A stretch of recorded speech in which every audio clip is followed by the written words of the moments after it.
Hello guys, এখন important notice আহিছে আসাম পুলিচৰ ৰিজাল্ট ৰিলেটেড। গতিকে আজি মই এই ভিডিঅ'ত সেই নটিছখনৰ বিষয়ে ক'ম আৰু ৰিজাল্ট কেতিয়া ডিক্লেয়াৰ কৰিব আসাম পুলিচৰ সকলোবোৰ বিষয়ে এই ভিডিঅ'টো জনাম। যদি চেনেলটো নতুনকৈ আহিছে চেনেলটো ছাবস্ক্ৰাইব কৰি দিব, এটা লাইক কৰি দিব, এটা কমেণ্ট কৰি দিব। আগলৈ যদি এনেকুৱা ধৰণৰ ভিডিঅ' চাব বিচাৰে গতিকে আহক আমি ভিডিঅ'টো আৰম্ভ কৰোঁ। আপোনালোকে নটিছটো ডাউনলোড কৰিবৰ কাৰণে যোনটো slprb.assam.in তাত আহিব লাগিব। তাত আহিলে আপোনালোকে ফাৰ্ষ্টত দেখা পাই যাব যোনটো নটিছ দিয়া আছে 7 তাৰিখৰ যোনটো নটিছটো, ইয়াত আপোনালোকে নটিছত ক্লিক কৰি ডাউনলোড কৰিব পাৰিব। এতিয়া চাওঁ হওক নটিছখনতনো কি আছে। এইখনেই হৈছে নটিছখন। এইখন আহিছে office of the chairman state level police recruitment board আসামৰ ফালৰ পৰা।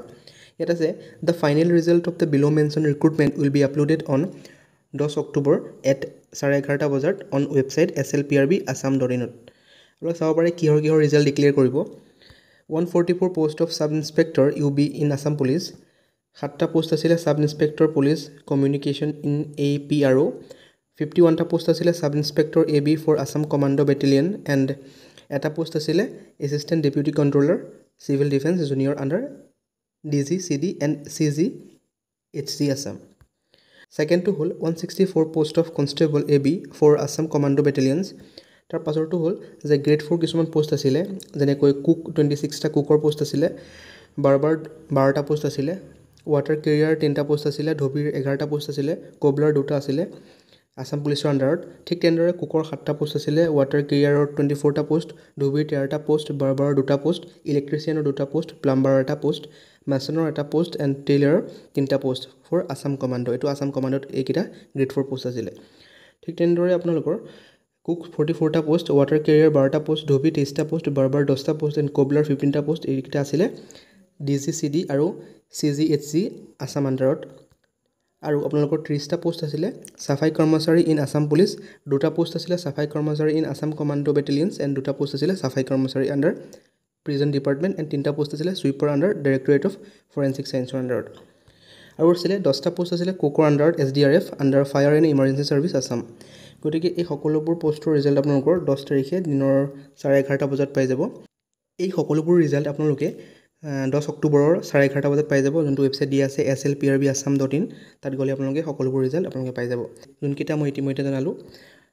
ঠিক তেনেদৰে আপোনালোকৰ আৰু বহুত পোষ্ট আছিলে। আৰু ইয়াত মেনশ্যন আছে যে the date of announcement of final result of constable AB and UB and equivalent post in Assam police and other departments will be intimated shortly. গতিকে যোনবোৰ কনষ্টেবলৰ পোষ্ট আছিলে AB আৰু UBৰ আণ্ডাৰত সেইবোৰৰ ডেট ইতিমধ্যে ঘোষণা কৰা নাই বা নটিছ দিয়া নাই। গতিকে শ্বৰ্টলি সেইবোৰৰ ৰিজাল্টটো ঘোষণা কৰিব।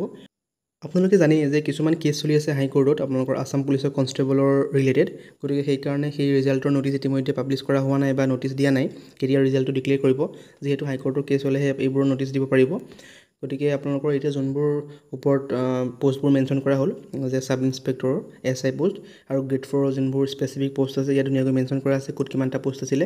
সেইবোৰ ৰিজাল্টহে আপোনালোকৰ যোনটো 10 অক্টোবৰত ডেট দিয়া আছে দিনৰ 11:30 বজাত সেইকেইটা পোষ্টৰ ৰিজাল্ট ঘোষণা কৰিব। আৰু যোনটো আপোনালোকৰ কনষ্টেবল হয় কনষ্টেবলৰ পোষ্ট AB UB আণ্ডাৰত সেইকেইটা আপোনালোকৰ কিছুদিন পাছত ঘোষণা কৰিব। অৰ্থাৎ হাইকোৰ্টৰ কেছ যেতিয়া আপোনালোকৰ ডিছমিছ হ'ব বা শেষ হ'ব তাৰপাছত এনেকুৱা ধৰণৰ নটিছ পাব্লিছ কৰিব আৰু সেই নটিছত আপোনালোকৰ মেনশ্যন থাকিব যে কেতিয়া আপোনালোকৰ সেই কনষ্টেবলৰ AB UB আণ্ডাৰৰ পোষ্টবোৰৰ ৰিজাল্ট ডিক্লেয়াৰ কৰিব। গতিকে এই ভিডিঅ'ত মই আপোনালোকক সকলো জনালোঁ কেতিয়া আপোনালোকে সেই ৰিজাল্টটো চাব পাৰিব আৰু কোনটো ৱেবছাইটত চাব পাৰিব। ৱেবছাইটটো ধুনীয়াকৈ দিয়া আছে যে slprb.assam.in। ইয়াত গ'লে আপোনালোকে নিজৰ ৰোল নম্বৰ বা এপ্লিকেশ্যন নম্বৰ মাৰি পেলাই নিজৰ ৰিজাল্টটো চাব পাৰিব। 10 অক্টোবৰৰ দিনা 11:30 AM পৰা আপোনালোকে নিজৰ ৰিজাল্টবোৰ চাব পাৰিব। যদিহে সেই ৰিজাল্টবোৰৰ আপডেট পাব বিচাৰে তেনেহ'লে চেনেলটো ছাবস্ক্ৰাইব কৰি ৰাখিব।